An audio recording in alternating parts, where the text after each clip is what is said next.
Hello everyone, I am doctor जय शिरपरा, your biology teacher. आप सबका स्वागत है डॉक्टर जयस बायोलॉजी के अंदर। हम इस लेक्चर में स्टडी करने वाले हैं जिम्नोस्पर्म्स के रिप्रोडक्शन का। पिछले लेक्चर में हम लोगों ने जिम्नोस्पर्म्स के रिप्रोडक्टिव ऑर्गन्स के बारे में समझा था। अब मुझे लग रहा है कि आप लोगों को फीमेल स्ट्रॉबिली, मेल स्ट्रॉबिली ये सब कुछ पता होगा और ओव्यूल के स्ट्रक्चर के बारे में आप सब पढ़ चुके होंगे, आप सब ने मेमोराइज कर लिया होगा। अगर नहीं किया है तो इस लेक्चर से पहले आप लोग प्रीवियस लेक्चर को पढ़ ले जिम्नोस्पर्म्स के रिप्रोडक्टिव ऑर्गन्स के बारे में, तभी आपको ये लेक्चर बहुत अच्छे से समझ में आएगा। तो अब हमारे लिए मेन इंपॉर्टेंट जो प्रोसेस है जो है जिम्नोस्पर्म का रिप्रोडक्शन, हम उसी इवेंट को शुरू करने जा रहे हैं। यहाँ पर मैंने एक बहुत ही अच्छी इमेज रखी है जिससे आप बहुत ही अच्छे से और डिटेल में जिम्नोस्पर्म का रिप्रोडक्शन समझ जाएंगे।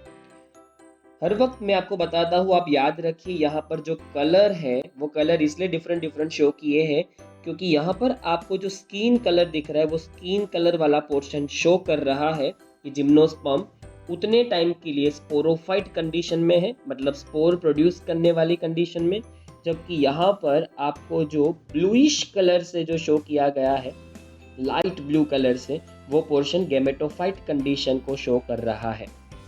जिसका मतलब है, आप देखिए, जिम्नोस्पर्म गेमेटोफाइट कंडीशन में बहुत शॉर्ट टाइम के लिए रहता है। इसका मतलब है गेमेटोफाइटिक कंडीशन इसकी डोमिनेटिंग नहीं है, इसकी डोमिनेटिंग कंडीशन है वो स्पोरोफाइटिक कंडीशन है। क्योंकि ध्यान से देखिए, यहाँ पर इसने पूरा इतना जो अपना बॉडी है वो दिखाया है स्पोरोफाइटिक कंडीशन में। बहुत ज़्यादा टाइम ये स्पेंड करता है स्पोरोफाइटिक कंडीशन के अंदर, तो ये पूरा स्पोरोफाइट कंडीशन है। इसका मतलब जिम्नोस्पर्म का ऐसा प्लांट स्ट्रक्चर जो स्पोर बनाता है। अब जहाँ देखिए, यहाँ ब्लैक कलर से मैं बता रहा हूँ, तो ये जो है ब्लैक कलर से मैंने अभी डिनोट किया है, ये है गैमेटोफाइटिक कंडीशन। बहुत शॉर्ट टाइम के लिए जिम्नोस्पर्म गैमेटोफाइटिक कंडीशन में रहता है, गैमेट प्रोड्यूस करने वाली कंडीशन में रहता है। वो गैमेट प्रोडक्शन का जो स्टेज है वो बहुत लंबा नहीं चलता, जबकि यहाँ देखिए स्पोर प्रोड्यूस करने वाला स्टेज कितना लंबा चल रहा है।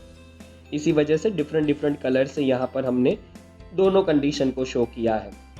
टेरिडोफाइट से ही आप समझ चुके होंगे कि प्लांट्स में दो कंडीशंस होती है, गैमेटोफाइटिक एंड स्पोरोफाइटिक, और यही चीज़ हमने ब्रायोफाइट्स में भी पढ़ी थी और यही हमारा लास्ट टॉपिक भी है इस चैप्टर का।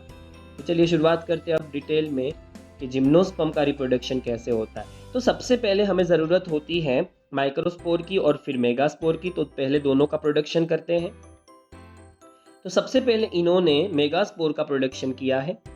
तो चलिए देखिए मेगास्पोर का प्रोडक्शन कैसे होता है और माइक्रोस्पोर का प्रोडक्शन भी कैसे होता है वो भी समझ लेते हैं। तो सबसे पहले मेगास्पोर का प्रोडक्शन यहाँ शो किया है, तो उससे शुरू करते हैं। तो हम सबसे पहली शुरुआत कहाँ से करेंगे? आप सब जानते हैं कि मेगास्पोर फीमेल कौन से बनेगा, और मैंने आपको फोटोग्राफ दिखा दिए थे, उससे अब क्लियर कट आपको पता होना चाहिए कि यही तो है फीमेल कॉर्न। फीमेल कॉर्न के अंदर आप सब जानते थे कि ओव्यूल प्रोडक्शन होता है। ओव्यूल भी हमने प्रीवियस लेक्चर में देखा। यहाँ पर हर एक ओव्यूल के अंदर मेगास्पोर मदर सेल नाम का एक सेल होगा, मेगास्पोर का मदर। अब देखिए वो यहाँ दिखाया भी है, ये रहा वो सेल।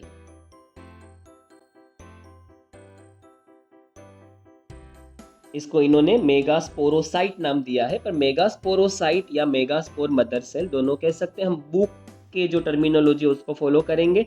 और ओव्यूल के अंदर ये जो सेल है, सिंगल सेल, हर एक ओव्यूल के अंदर एक ऐसा सेल होगा, उसको मेगास्पोर मदर सेल कहेंगे या मेगास्पोरोसाइट कहेंगे। ओव्यूल को हम मेगास्पोरेंजियम भी कहते हैं, ये आपको याद होना चाहिए। अब क्या होगा? अब ये जो सिंगल सेल है जो हर एक ओव्यूल में प्रेजेंट है, वो क्या करेगा? मियोसिस करेगा। तो देखिए मियोसिस हुआ, और मियोसिस में ऐसा होता है कि मियोसिस में दो बार डिवीजन होता है। पहला डिवीजन होता है तो दो सेल बनते हैं, वो दोनों सेल वापिस एक और डिवीजन में जाते हैं तो चार सेल बनते हैं। तो एक मियोसिस कंप्लीट होने पर 4 सेल्स बनेंगे। तो देखिए यहाँ पर 4 सेल्स बन चुके हैं, छोटे छोटे 4 सेल्स दिख रहे हैं, और यही 4 सेल्स जो है वो मेगास्पोर है हमारे। तो बन गया हमारा मेगास्पोर, पर 4 मेगास्पोर्स बने हैं।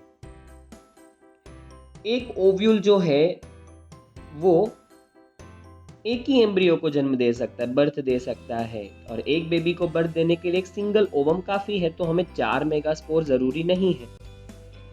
तो ये 4 में से जो 3 मेगास्पोर है वो डीजनरेट हो जाएगा, और ये वाली इमेज में आपको दिखाया है कि तीनों मेगास्पोर डीजनरेट हो रहे और एक जो मेगास्पोर है वो बच जाता है। तो 3 मेगास्पोर डीजनरेट हो चुके हैं, और यहाँ देखिए अब बच गया है एक सिंगल मेगास्पोर। ये मेगास्पोर डेवलप हो जाता है, ये मेगास्पोर खुद को डेवलप कर लेता है। किस तरीके से डेवलप करता है, देखिए यहाँ पर ये बहुत ही ज़्यादा छोटा दिख रहा था, पर जैसे ही उसने अपना डेवलपमेंट किया तो इसने यहाँ इतनी बड़ी साइज ले ली। इसका मतलब है मेगास्पोर साइज में बड़ा हो गया।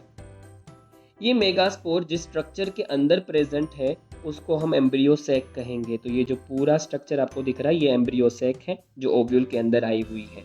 जिस तरीके से बेबी एक थैली जैसे या सैक लाइक स्ट्रक्चर के अंदर प्रोड्यूस होता है ह्यूमन का, उसी तरीके से यहाँ पर भी एक सैक लाइक स्ट्रक्चर है जिसके अंदर मेगास्पोर है। ये सैक, ये मेगास्पोर सब कुछ ओव्यूल के अंदर है। तो ओव्यूल के अंदर एक सैक है जो मैंने ब्लैक कलर से यहाँ हाईलाइट की है।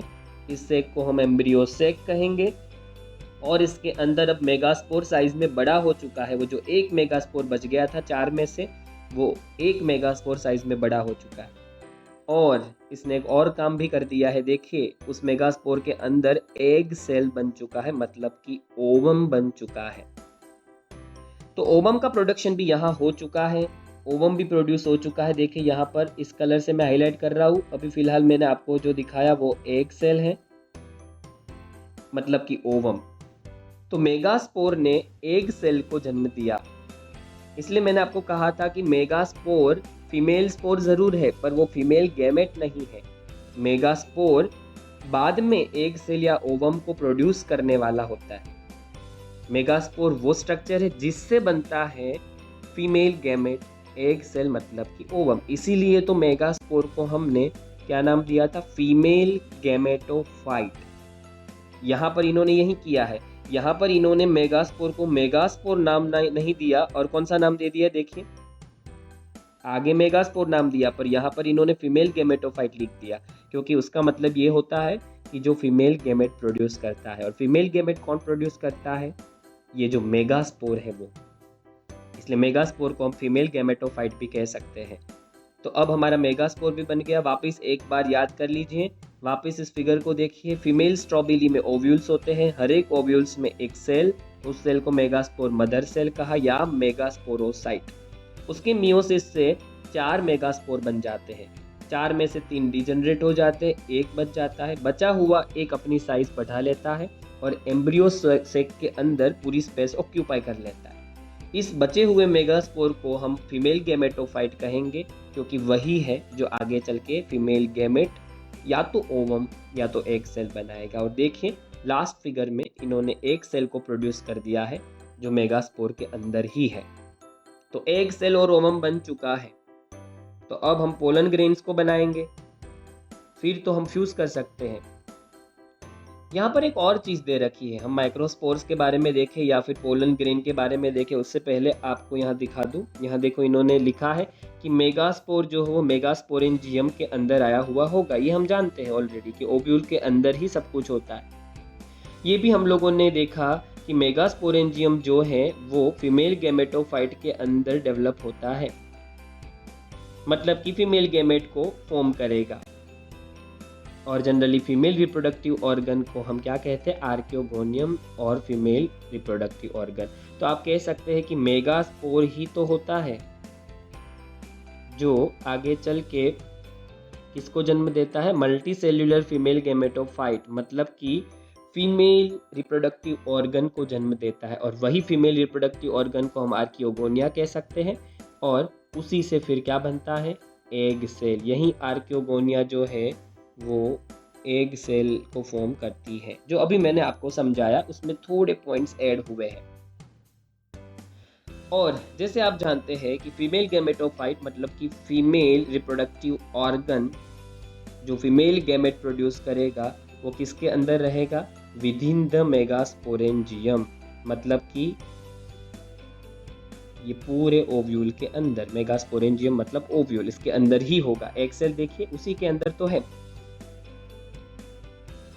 तो ये हमने समझा किस तरीके से एग सेल का प्रोडक्शन होता है, मेगास्पोर्स कैसे ओवम का प्रोडक्शन करता है, इसलिए ये फिगर मैंने दे रखी। यहाँ पर माइक्रोस्पोर्स कैसे प्रोड्यूस होते हैं उसके बारे में भी हम समझ ले, क्योंकि आगे जो पोर्शन है उसमें इन्होंने ये नहीं दिखाया कि पोलन ग्रेन से वो फॉर्म कैसे होती है, वो रिलीज कैसे होती है, वो ज़रूर समझाया है। तो मैं आपको बता दूं इसलिए आप कंफ्यूज ना हो।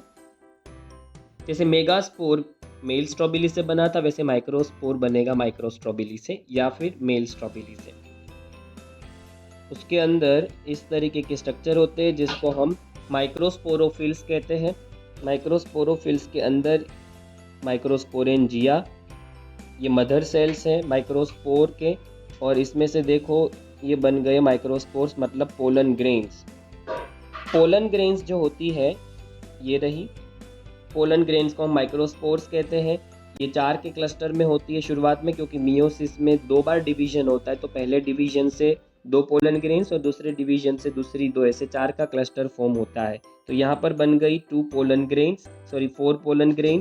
और ये पोलन ग्रेन्स बनने के बाद ये पोलन ग्रेन्स को मूव होके कहा जाना है फीमेल के पास। Always pollen grains female strawberry के पास ही जाती है, क्योंकि फीमेल कौन ही रिस्पॉन्सिबल है सीड के प्रोडक्शन के लिए। आप सब जानते हैं कि प्रोजेनी ऑफस्प्रिंग्स या बेबीज का प्रोडक्शन फीमेल बॉडी ही कर सकती है। तो अब आगे की तरफ बढ़ेंगे कि एम्ब्रियोजेनेसिस कैसे होगा, क्योंकि जैसे ही पोलन ग्रेन्स और फीमेल स्ट्रॉबेरी आपस में फ्यूज हो जाएगी, मतलब पोलन ग्रेन्स फीमेल स्ट्रॉबेरी के अंदर जो ये एग सेल है उसके साथ फ्यूज हो जाएगा, तो फिर आगे प्रोसेस होगा फर्टिलाइजेशन का, जो हमें आगे दिखाया गया है। तो चलिए अपने आगे बढ़ते हैं और आगे एम्ब्रियोजेनेसिस का जो प्रोसेस है उसको हम देखेंगे। तो अब आपने देखा इस वाले टॉपिक में हम लोगों ने पढ़ा about the gymnosperms, megaspores and the microspores formation. आपने इस टॉपिक में पढ़ा माइक्रोस्पोर्स कैसे बनते हैं, मेगास्पोर्स कैसे बनते हैं, पोलन ग्रेन माइक्रोस्पोर से कैसे बनेगा और मेगास्पोर से एग सेल कैसे बनेगा। और नेक्स्ट जो है वो हम पढ़ने वाले हैं जिम्नोस्पर्म का रिप्रोडक्शन कैसे होता है, दोनों फर्टिलाइज कैसे होते हैं, और फर्टिलाइज होने के बाद जो दोनों है उनमें एग कैसे बनेगा।